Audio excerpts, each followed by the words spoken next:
Selamat pagi teman-teman KB dan TK Permata Nusantara. Bagaimana kabarnya hari ini? Bu Ratna berharap kalian dalam kondisi yang sehat dan tetap bersemangat. Pagi ini kita mau sama-sama belajar tentang etika bersin dan batuk di depan orang lain. Yuk kita simak apa saja yang bisa kita kerjakan. Saat kita batuk maupun bersin, stop menutup mulut dengan tangan kita. Tutuplah mulut dan hidung dengan tisu atau sapu tangan yang kita bawa teman-teman.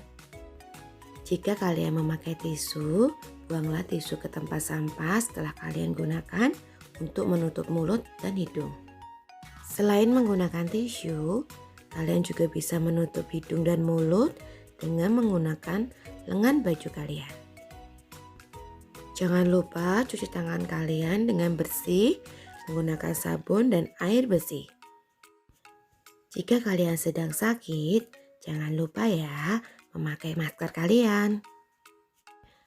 Tidak hanya saat batuk dan bersin, saat kalian menguap, jangan lupa menutup mulut kalian juga teman-teman. Karena itu, perhatikanlah dengan seksama bagaimana kita hidup. Janganlah seperti orang bebal, tetapi seperti orang arif. Selamat mempraktekannya ya teman-teman. Jangan lupa bersikap sopan di depan orang lain. Tuhan memberkati.